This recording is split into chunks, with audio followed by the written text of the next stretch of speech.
우리 아침에 함께 예배드리시는 옆에 있는 분들하고 한번 인사 나누죠. 축복합니다. 반갑습니다.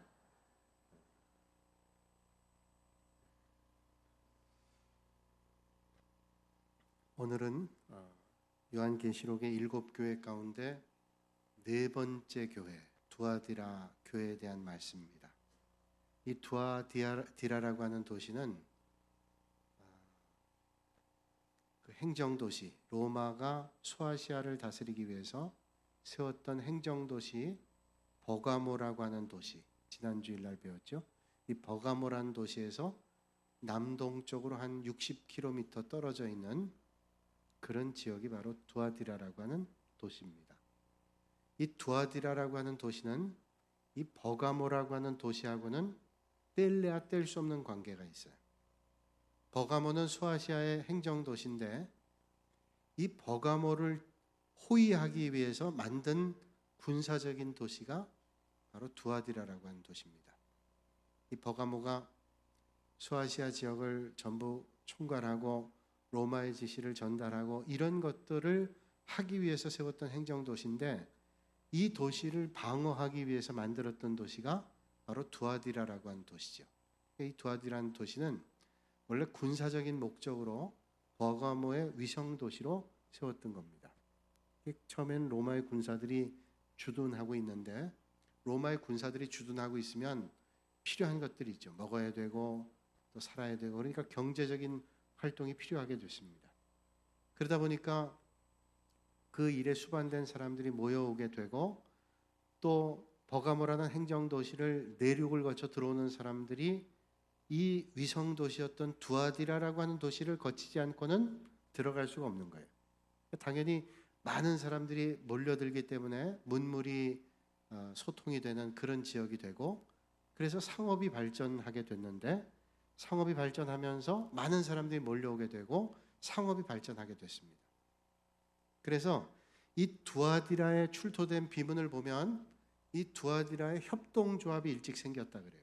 그래서 우리가 세계사에서 보통 배울 때 길드라고 하는 그 동업협동조합이라고 하는 게 이 두아디라라고 하는 도시에서 생기게 된 겁니다. 그래서 신발 파는 사람들은 신발 파는 사람들끼리, 빵 파는 사람들은 빵 파는 사람들끼리 뭐 다 같은 업종의 사람들이 함께 모여서 의논을 하고 나누는 그런 길드라고 하는 조합이 만들어지게 된 것이 두아디라라는 도시였다라는 거예요.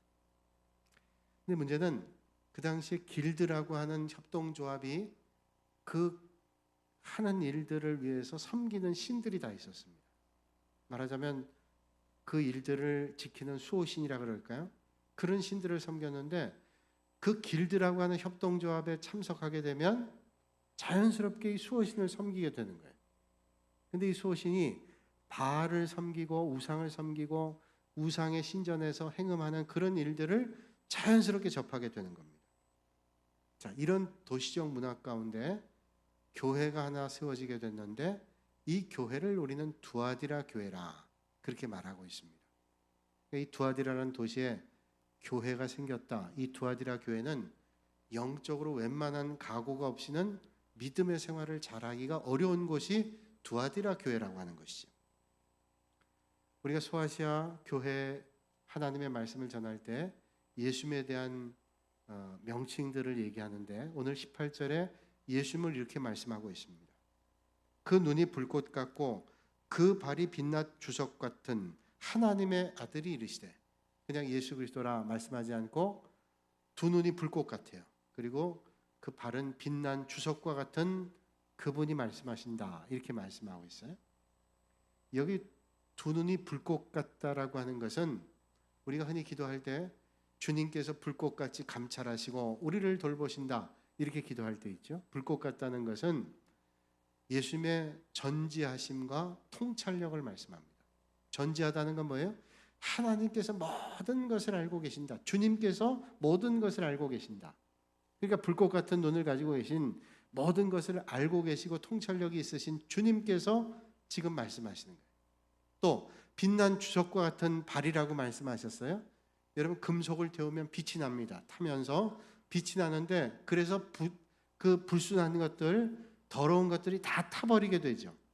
그러니까 빛난 주석과 같은 발로 주님이 임재하신다는 건 뭐냐면 두아디라 교회에 병든 것들, 불순물들, 더러운 것들을 태우기 위해 하시는 심판자로 주님이 오신다. 이런 말씀. 감찰하시는 주님께서, 더러운 것들을 태우시는 주님께서 임재하신다. 그렇게 말씀하시는 거죠. 그러면서 주님이 먼저 이 두아디라의 교회에 대한 칭찬을 말씀하세요. 오늘 말씀 19절에 보면 내가 내 사업과 사랑과 믿음과 섬김과 인내를 아노니 네 나중 행위가 처음 것보다 많도다. 여기 내 사업이라고 말씀하고 있는데 이 사업이라는 말을 우리말 성경으로 보면 행위라는 말로 번역하고 있고 헬라어 원문에도 사업이라는 말과 행위라는 말은 같은 단어로 쓰여 있습니다. 그리고 오늘 본문 19절 말씀 초반절에 사업이라 말씀하고 마지막에는 행위라고 말씀한 것이 똑같은 단어입니다. 그러니까 이 사업은 저들의 행위가 어떠했다는 것을, 저들의 사역이 어떠했다는 것을 말씀해 주고 있죠. 저들의 했던 사역들은, 저들의 했던 행위들은 이렇다는 거예요. 오늘 말씀 보니까 사랑과 또 믿음과 섬김과 인내가 처음보다 나중이 더 컸다, 이런 말씀을 하고 있어요. 여러분, 사랑이라고 하는 것은 항상 섬김을 수반합니다. 섬김이 없는 사랑, 이건 말뿐인 사랑이죠. 행동이 없는 사랑, 이건 말뿐인 사랑입니다. 그러니까 사랑은 항상 섬김이 있는 것이고 섬김의 자리에는 사랑이 없이는 도저히 불가능한 거예요. 여러분들이 주님 몸된 교회를 섬길 때 사랑하는 마음이 없이 섬긴다고 생각해 보세요. 섬기다가 불평이 생깁니다. 아, 왜 나만 섬겨야 돼? 라고 하는 불평이 생겨요. 그러나 정말로 주님을 사랑하고 주님 몸된 교회를 사랑하면 아무리 섬겨도 불평할 일이 없어요. 왜냐하면 많은 사람이 있는데 내가 섬길 수 있는 것이 얼마나 감사한가. 감사할 일이지 불평할 일이 아니에요. 그러니까 사랑과 섬김은 같이 가고요. 믿음이 있으면 인내하게 돼요. 믿음이 없는 사람은 조금 어려움이 오면, 불평할 일들이 생기면 어렵다고 불평하다고 하나님께 영광커녕 불평을 하게 되죠. 근데 믿음 있는 사람들은 힘겹고 어려워도 주님 바라보니까 믿음의 길을 가는 거예요. 그러니까 믿음은 인내와 함께합니다. 두아디라 교회를 칭찬하시면서 가장 큰 축복은 이 두아디라 교회가 사랑이 있고 믿음이 있고 섬김이 있고 인내가 있는데, 이 사랑과 또 믿음과 섬김과 인내가 처음보다 점점 커지고 있다는 거예요. 이게 얼마나 큰 축복이에요. 우리의 믿음이 처음보다, 우리의 섬김이, 우리의 신앙이 처음보다 나중에 점점 커진다는 게 얼마나 주님께 기쁨이 됐을까요? 이 정도 교회면 거의 이 땅에 있는 교회 가운데 완벽한 교회라고 말하지 않을까요? 그런데 이렇게 칭찬하시고 난 다음에 예수님께서 아주 무서운 책망을 두아디라 교회를 향해서 하고 있습니다. 그러나 내게 책망할 일이 있노라. 자칭 선지자라는 여자 이세벨을 내가 용납함이니 그가 내 종들을 가르쳐 꿰어 행음하게 하고 우상의 제물을 먹게 하는도다. 자, 이 말씀 보니까 이렇게 사랑과 믿음과 섬김과 인내가 점점 좋아지는 교회에 문제 하나가 있는데, 그 문제는 거짓, 말하자면 자칭 선지자 이세벨이라는 사람이 나와서 하나님의 종들을 깨고 믿음의 성도들을 미혹하고 그래서 우상의 제물을 먹게 하고 하나님의 말씀을 떠나게 하고 이런 일들이 있게 됐다는 거예요. 그러니까 앞에 나왔던 거창한 칭찬이 무색하게 하나님께서 무서운 책망을 하고 계시는 겁니다. 그러니까 오늘 이 말씀 보면 그렇게 좋은 장점들이 있었던 두아디라 교회에 어지럽힌 영적 문제들이 있었는데, 이세벨이라고 하는 자칭 선지자예요. 이 선지자가 아니라, 하나님이 세운 선지자가 아니라 스스로 자기가 선지자라고 주장하는 그런 선지자가 교회를 흔들었단 말이죠. 에베소 교회를 보면, 소아시아 교회 가운데 가장 컸던 에베소 교회를 보면 거기에 자칭 사도라고 하는 가짜 사도죠. 자칭 사도가 등장해서 교회를 어렵게 했습니다. 또 서머나 교회를 보면 서머나 교회 자칭 유대인이라고 하는 잘못된 사람들이 또 교회를 흔들었어요. 그런데 이 두아디라 교회, 칭찬으로 시작한 이 교회가 지금 어떤 어려움을 겪는가 하면, 자칭 선지자라고 하는 이세벨이라고 하는 여자가 들어와서 우상을 섬기게 하고 하나님의 종들을 꿰고 그래서 넘어지게 하고 성도들을 미혹하는 이런 일들이 있게 됐다는 거예요. 여러분, 하나님께서 인정하시지 않은 자칭이라는 것은 항상 위험한 일들을 내포하고 있습니다. 하나님 보내신 사람, 하나님께서 세우신 사람, 그게 아니라 스스로가 하나님 되는 거예요. 스스로 자기가 사도 됐다, 자기가 선지자 됐다는 거예요. 여러분, 우리가 신앙생활하면서 주의해야 될 건 뭐냐면, 열심을 가지고 주님을 섬기면서 우리의 마음 가운데는 내가 이렇게 섬길 수 있고 내가 이렇게 주님의 일을 감당할 수 있는 것은 하나님의 은혜라는 사실을 놓치면 안 됩니다. 그걸 놓치는 순간 높아지고 교만해지고 대적하게 되는 거예요. 심지어는 하나님까지 대적해요. 여러분, 하나님을 대적했던 마귀가 출발이 뭡니까? 하나님을 보위해야 될 천사가 이게 변질이 돼서 하나님을 대적했어요. 얼마나 어리석은 거예요. 자칭 선지자는 바로 그런 존재입니다. 교만해졌습니다. 열심히 하는 것 같았는데 이게 나중에는 우쭐해가지고 자기가 선지자 노릇을 하려고 그러는 겁니다. 잘못된 선지자가 된 거예요. 선지자도 아니죠. 자칭입니다. 근데 예수님께서 왜 두아디라 교회를 책망하고 있는가 하면, 그런 잘못된 일들이 있는데도 불구하고 너희들은 가만히 있냐, 이걸 책망하는 거예요. 지금 교회가 영적으로 혼란되고 어렵고 핍박 가운데 있는데 너희들이 지금 가만히 있어서는 되느냐라고 말씀하는 거예요. 여러분, 오늘 여기 이세벨이라고 하는 여인이 어떤 여인인가 하면, 예전에 구약시대를 보면 그 열왕기상 16장 이하의 말씀 보면 엣바알이라고 하는 시돈왕이 있습니다. 시돈왕 엣바알의 딸이었던 사람이 바로 이세벨이에요. 이세벨이 이스라엘의 7번째 왕이었던 아합 왕과 결혼하게 되는데, 이스라엘의 왕은 하나님의 백성, 택한 백성이라고 그렇게 주장하는 사람들 아니에요. 그러니까 하나님의 백성이 이방 여인을 결혼한다는 건 이건 있어서는 안 된 일인데, 그 당시에 시돈의 힘을 얻기 위해서 이스라엘 왕이었던 아합이 정략적인 결혼을 했는데 이게 잘못된 거예요. 정략적 결혼을 해서 그 엣바알의 딸인 이세벨을 데려왔는데 우상을 섬기는 신전이 들어오고 바알과 아세라 그런 신전들이 들어오고, 그러면서 영적인 혼란이 이스라엘에 들어오게 되고 아합 왕도 그를 섬기게 되고 많은 백성들과 지도자들이 우상을 섬기게 됐어요. 이런 혼란한 일들이 이스라엘 백성들 가운데 있었던 것이고, 이런 일들이 지금 두아디라 교회에서 일어나게 됐다는 거예요. 그러므로 아마도 오늘 본문에 나오는 이세벨이라고 불리우는 이 여자는 실제 이름은 이세벨이 아니었을 거라고 많은 신학자들이 얘기해요. 그건 맞다고 생각합니다. 꼭 이세벨일 수도 있겠지만, 이세벨이 아니지만 지금 두아디라 교회에서 마치 이스라엘 백성들에게 우상을 드려왔던 그 이세벨 같은 여인이 나타났다. 그래서 이세벨이라고 부르는 것은 상징적 의미라고 볼 수 있어요. 왜냐? 어떤 사람이 자기 딸을 낳는데 이름을 이세벨이라고 짓겠어요? 가롯 유다가 예수님 팔았는데 어떤 사람이 자기 자식을 가롯 유다라고 짓겠습니까? 요셉이나 베드로나 이런 사람으로 이름 짓지, 이세벨이라고 짓는다고 하는 것은 이스라엘 역사에 있어서 그토록 하나님을 저주하고 대적했던 엘리야를 대적했던 그 이세벨을 누가 이름을 짓겠어요? 그러니까 그 이세벨이라고는 아마 별명, 상징이었을 것이 틀림이 없다는 거예요.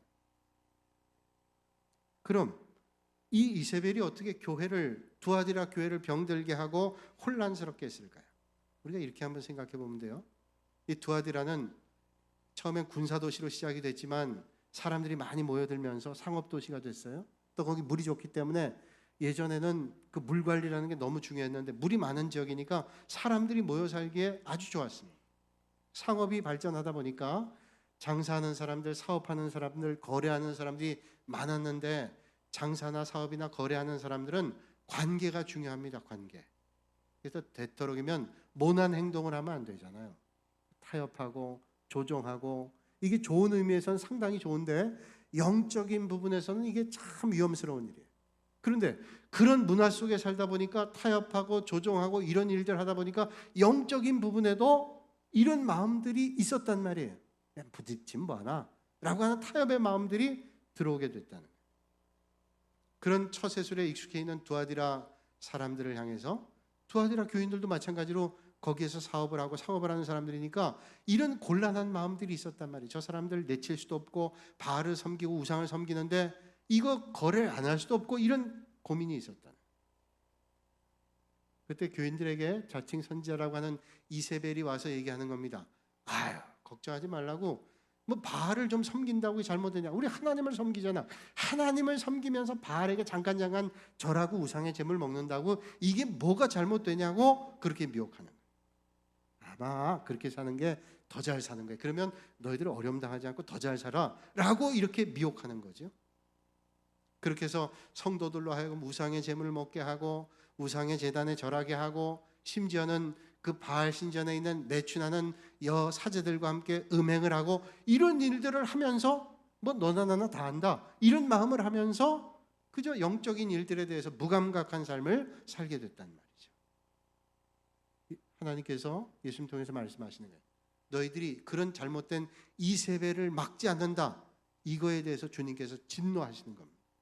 하나님께서 가만 계시겠어요?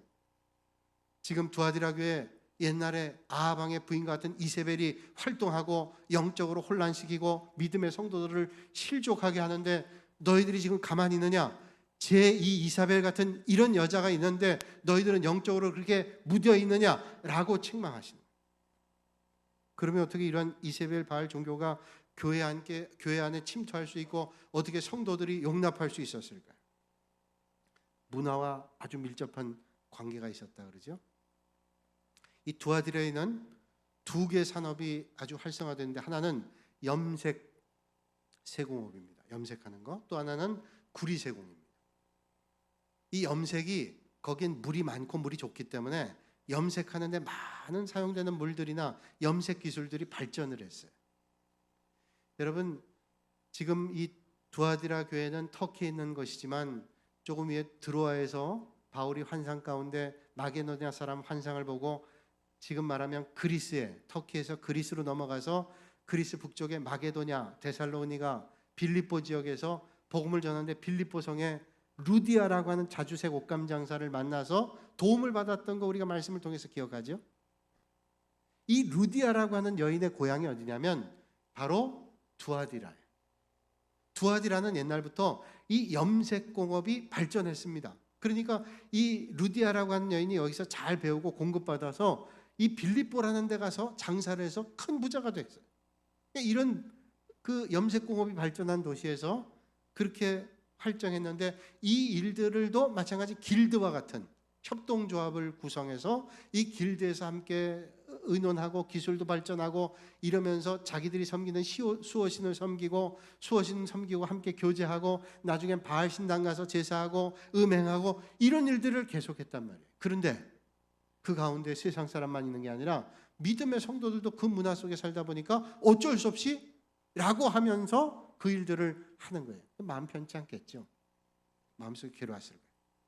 이러면 되는가? 이게 하나님 기뻐하시는가? 아닌 줄 알았을 거예요. 또 구리생호업이 발전했는데 로마의 화폐에는 아폴로 신이 그려져 조각되어 있습니다. 아폴로 신이라고 하는 것은 제우스 신의 아들인데 이게 동전이에요. 그래서 로마 황제를 숭배하고 우상을 숭배하고 이런 일들을 계속 구리세공하면서 젖어져 있다는 거예요. 근데 이걸 그만두면 그 사람들이 먹고 살 일이 없어지게 되고 그 단체에 빠져나오면 협동조합 길드에서 빠지면 생업 자체가 어렵게 되고 사람들의 핍박을 받고 왕따 당하고 그 사회에서 살기가 상당히 힘없다는 거죠.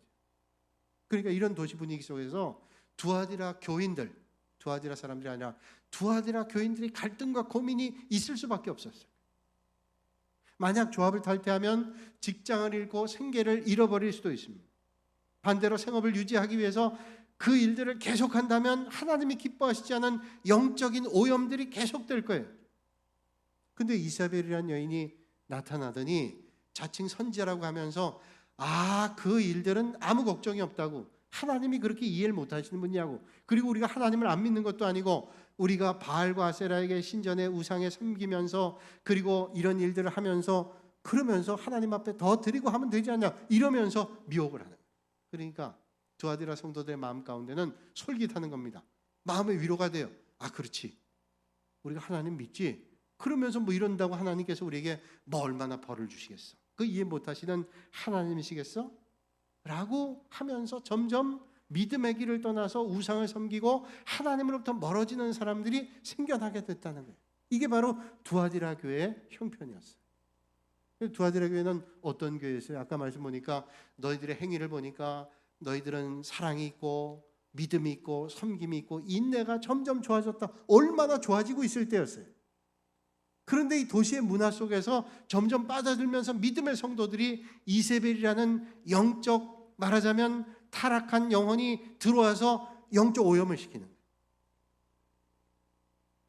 이런 갈등은 두아디라 교회 성도들만 있을까요? 오늘 이 자리에 있는 앉아 계신 여러분 모두가 이 땅에서 경험하는 일들이에요. 많건 적건 경험하는 일이에요. 아마 그럴 겁니다. 뭐 제사 한번 지낸다고 하나님께서 뭐 그것 때문에 우리를 뭐라 그러시겠어? 뭐 제사 한 번 한 내가, 그리고 내가 조상에 대한 또 내가 가족의 구성원으로서 어쩔 수 없이 믿지 않으니까 내가 어쩔 수 없는 거 아니야? 그러고 할 수 있다. 또 주일 예배 내가 52주 예배 가운데 내가 드리는 시간이 더 많은데 한두 번 빠진다고 내가 뭐 어떻게 되겠어? 주님이 그거 이해 못 하시겠어? 그리고 또 타협하는. 내가 술 한잔 한다고 뭐 그 대단한 잘못이야. 예수님 때도 포도주를 물처럼 마셨는데 라고 하면서 영적인 것과 거리가 있는 것으로 자꾸만 빠져나. 같이 장사하는 사람들끼리 뭐 술 한잔 하면서 뭐 주일날 같이 등산도 하고 뭐 그럴 수도 있는 거지. 내가 안 그러면 왕따 당하고 생업을 제대로 유지할 수 없고 손실을 보는데 어떻게 그럴 수 있어? 그런 타협들이 내 안에 들어온다. 이게 두아디라 교회 성도들만 경험했던 위기였을까요? 제가 아주 잘 알고 있는 분 가운데 한 분이 제주도에서 시청의 공무원이었어요. 직급은 그래도 꽤 높은 분이었는데 어느 날 갑자기 젊은 나이인데도 그만뒀어요. 40대 후반인데 아직 더 할 수 있잖아요. 근데 그만뒀어요. 그 그만둔 이유가 오직 하나, 영적인 문제. 제가 그분을 잘 아니까 그분에게 그런 얘기를 들었어요. 늘 그걸 고민했어요. 자기가 교회 안수집사가 됐는데 내가 너무너무 힘들다. 그것 때문에 너무너무 고민한 걸 아는데 어느 날 갑자기 그만둔 거예요. 그분 얘기를 들으니까 그겁니다. 제주도에는 얼마나 많은 우상이 있어요.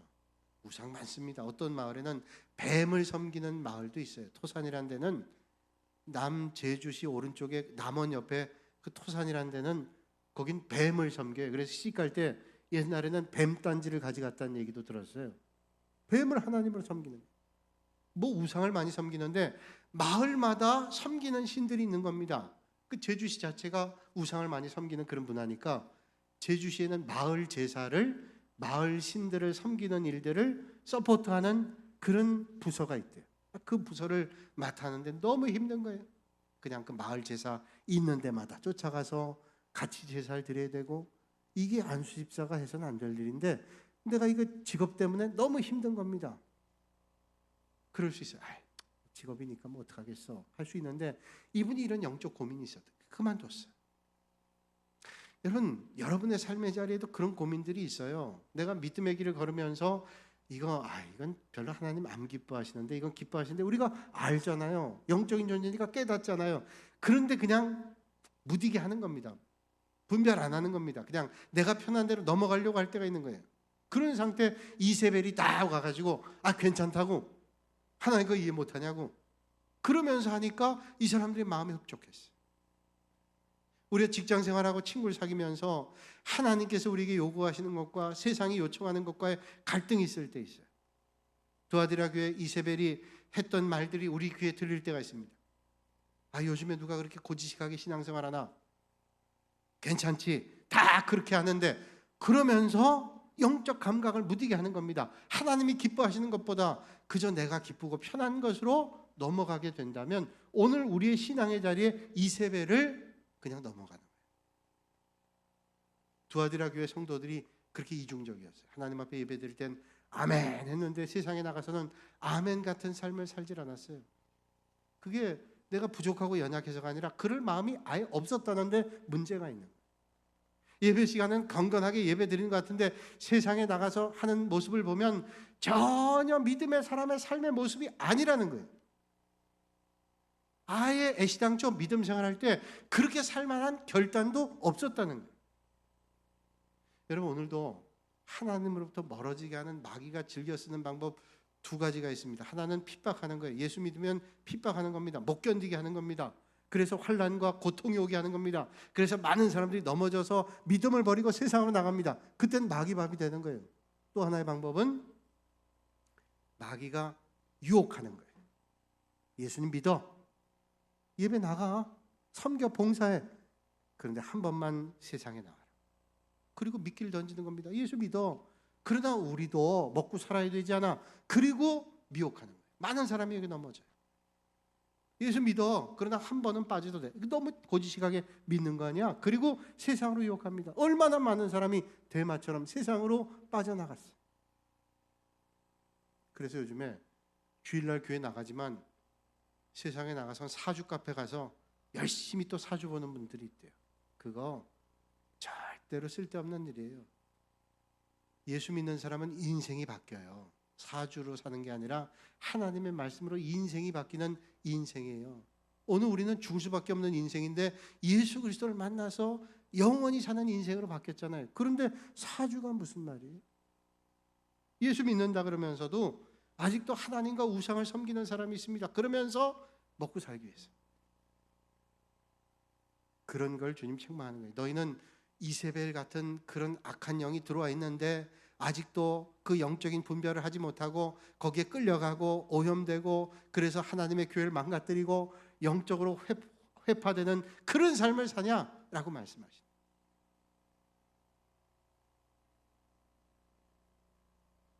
그런 두아디라 교회를 향해서 예수님께서 아주 무서운 책망을 하고 계시는 거예요. 오늘 21절, 23절, 21절에 23절 말씀을 한번 여러분 화면에 있는 걸 보세요. 또 내가 그에게 회개할 기회를 주었을 때 자기의 음행을 회개하고자 하지 아니하는도다. 볼지어다 내가 그를 침상에 던질 터이요 또 그와 더불어 간음하는 자들도 만일 그의 행위를 회개하지 아니하면 큰 환난 가운데 던지고 또 내가 사망으로 그의 자녀를 죽이리니 모든 교회가 나는 사람의 뜻과 마음을 살핀 자인 줄 알지라 내가 너희 각 사람의 행위대로 갚아주리라. 뭐예요? 회개하라. 너희들의 그 음행한 일들, 잘못된 일들을 회개하라는 거예요. 여러분, 세상에 죄 없는 사람이 어디 있어요? 다 죄 있어요. 근데 문제는 회개하냐 회개하지 않냐. 날마다 우리가 하나님 앞에 부족하고 연약 같은 것들을 고백하고 회개하고 돌이키잖아요. 그러면 하나님이 쓰시잖아요. 성경에 얼마나 많은 사람들이, 위대한 인물들이 죄를 짓고 회개하고 하나님 앞에 쓰임받아요. 그런데 회개가 없어요. 그러니 하나님께서 책망하시는 거예요. 너희들의 큰 심판을 내리는데 회개하면 하나님이 쓰시는데 그렇지 않으면 기회가 없다는 거예요. 아담과 하와가 선악과를 따먹고 주님이 부르시니까 아담아 내가 어디 있느냐? 대답 안 해요. 숨어 있습니다. 두려운 거예요. 가로두다가 예심 풀잖아요.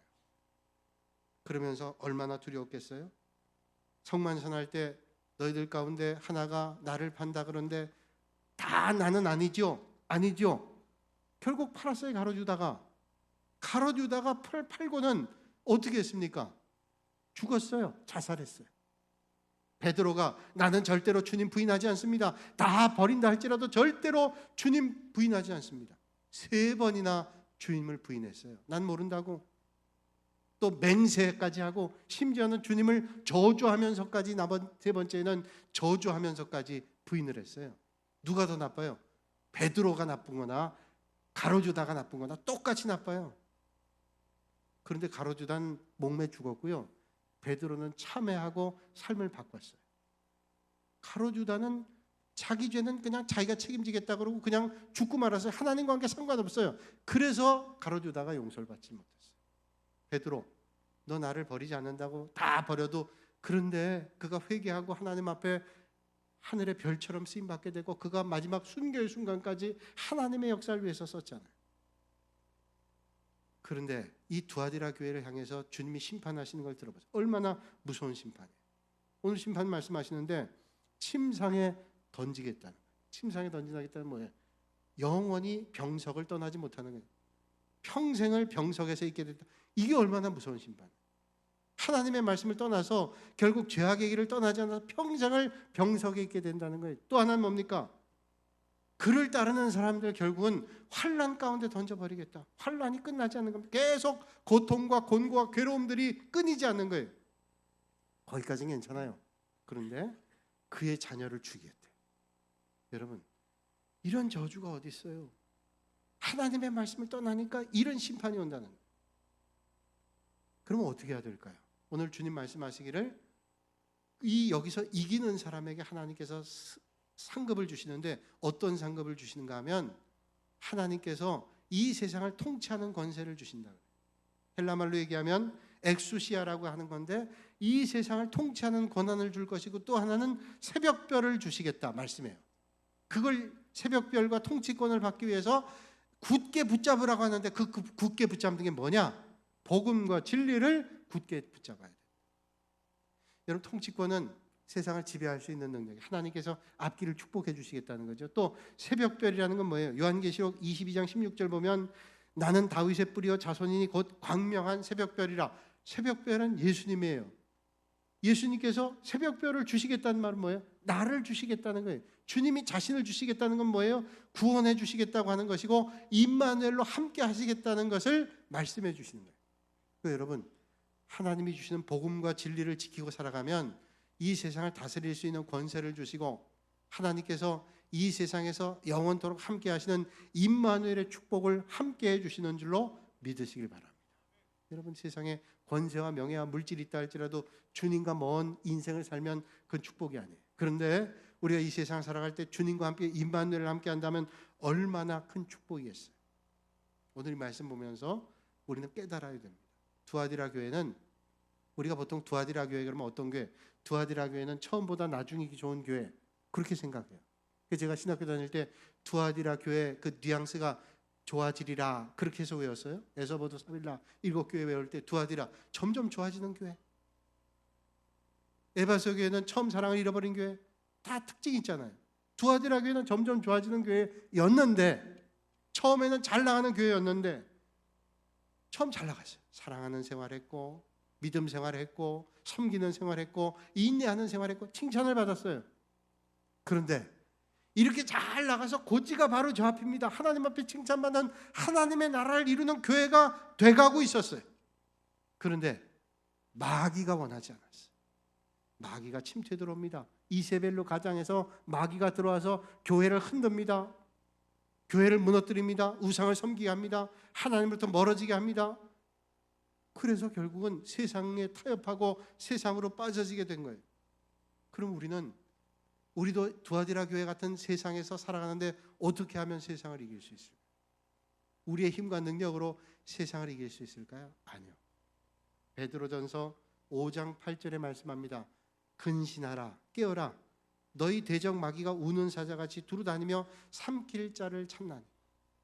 우리 보러 주님이 말씀하시기를 근신하고 깨라는 겁니다. 마귀가 우는 사자처럼 두루다니면서 믿음의 성도들을 실족하게 하고 넘어뜨리게 하고 낙심하게 하고 절망하게 하니까 깨어서 기도해야 됩니다. 사랑하는 여러분, 어떤 삶의 자리에 있다 할지라도 날마다 깨어서 하나님 앞에 기도하실 수 있기를 주님의 이름으로 축원합니다. 기도해야 돼요. 마귀가 아무리 공격해도 기도하면 못 이겨요. 다니엘이 왕의 것을 거절하고 왕의 진미와 포도주를 마시지 않았더니 그것 때문에 핍박당하게 되잖아요. 그걸 알고는 하나님께 축복해 주시니까 그걸 먹지 않고도 마치 더 좋은 걸 먹은 것처럼 얼굴에 광채가 나잖아요. 어떻게 하면 다니엘을 죽일까 하고 여러 가지 꾀를 내서 기도하는 걸 알고 기도하는 사람, 왕 아닌 사람에게 기도하는 사람에게 죽이겠다고 사자굴에 풀무불에 던지겠다고 위협했잖아요. 그래도 다니엘은 하나님 앞에 기도했어요. 그랬더니 죽었나요? 하나님께서 축복하셔서 그 세 친구와 함께 하나님 나라의 아름다운 인물로 쓰임받게 하셨다는 거예요. 여러분, 기도하셔야 돼요. 어떤 삶의 어려움을 만나도 기도하실 수 있는 여러분들이 되시기를 주님의 이름으로 축원합니다. 난 기도도 안 돼요. 마귀가 하는 거예요. 기도가 안 되죠. 그러나 기도가 안 될 때 더 기도하셔야 돼요. 하나님의 인도하심 앞에 가셔야 돼요. 근신하라, 깨어라. 마귀가 우는 사자같이 지금 달려들라 그럴 때 기도해야 돼요. 마가복음 9장 보면 예수님의 제자들이 귀신 들린 여자아이를 이걸 못 고쳤어요. 귀신이 안 떠났어요. 예수님께서 오셔서 귀신을 쫓았어요. 제자들이 주님, 우리가 그토록 주님을 따라다녔는데 왜 이 귀신을 못 쫓았죠? 예수님께서 말씀합니다. 이런 류는 기도 외에는 떠나지 않아. 이런 류는 기도 외에는 떠나지 않아요. 뭐 힘으로 떠나겠어요? 네 힘이 얼마나 되는데? 기도하면 하나님이 역사하셔서 떠나게 한다고 말씀하시는 거예요. 기도하시. 또 하나는 하나님의 말씀을 붙잡는 것, 복음과 진리를 붙잡는 거예요. 이게 바로 이걸 굳게 잡으라고 주님 말씀하잖아요. 하나님의 말씀을 붙잡아야 돼요. 너에게 있는 걸 굳게 잡는데 언제? 하나님 나라 갈 때까지 굳게 잡아야 돼요. 하나님의 말씀을 우리가 알지 못하면 영적 분별력이 없어서 우리가 가는 길이 올바른지 아닌지를 몰라요. 그러니까 하나님의 말씀을 늘 배우고 깨닫고 분별해서 하나님의 말씀이 있어야 그 가는 길이 올바른 길을 갈 수가 있다는 거예요. 많은 사람들이 믿음의 길 걸으면서 실족하고 넘어지는 게 왜 그래요? 하나님의 말씀을 바로 붙잡지 못하니까 넘어지고 쓰러지는 거예요. 예수님께서 광야에서 40일 금식하시고 공생애를 시작하실 때 저는 그 말씀을 대할 때마다 너무 놀라워요. 감히 마귀가 하나님이신 예수님께 와서 유혹을 하는 거예요. 이 돌 가지고 떡을 만드시오. 얼마나 배고프시겠어요. 육신을 가지고 있는 예수님께서. 그때 주님께서 말씀하시죠. 사람이 떡으로만 사는 게 아니라 하나님의 입에서 나오는 말씀으로 살 것이라. 마귀는 우리에게 대충 유혹하는 게 아니라 정말로 갈급한 걸 가지고 유혹하는데 그 순간에 이 돌 가지고 떡을 만드시오. 40일 금식한 사람이 얼마나 배고파요. 그걸 가지고 오늘도 세상의 마귀는 우리를 유혹해요. 이거 가지고 떡을 만드시오. 우리는 그걸로 사는 게 아니라 하나님의 말씀으로 사는 줄로 믿습니다. 마귀가 얼마나 무서운지요. 예수님께서 십자가에 달려 죽으시는 그 순간에도 마귀가 붙어서 내려오시라고. 내려오시면 얼마나 많은 사람들이 하나님이라고 얘기하겠냐고. 그때 예수님께서 거절하죠. 나는 그런 영광 받기 싫다. 나는 하나님의 뜻을 이루겠다. 십자가에 달려 죽으시는 게 하나님의 뜻이에요. 하나님의 말씀을 알고 분별해야 하나님의 뜻을 기억해요. 비행기는 이륙할 때하고 착륙할 때가 제일 위험하다 그래요. 그러니까 여러분 기도하셔야 돼요. 이륙할 때, 착륙할 때. 물론 가다가도 사고 날 수도 있지만 이륙과 착륙이 위험률이 거의 80-90%라는 거예요. 근데 이륙보다 더 중요한 건 착륙이에요. 아무리 이륙을 잘해도 착륙이 안 되면 안 되는 거예요.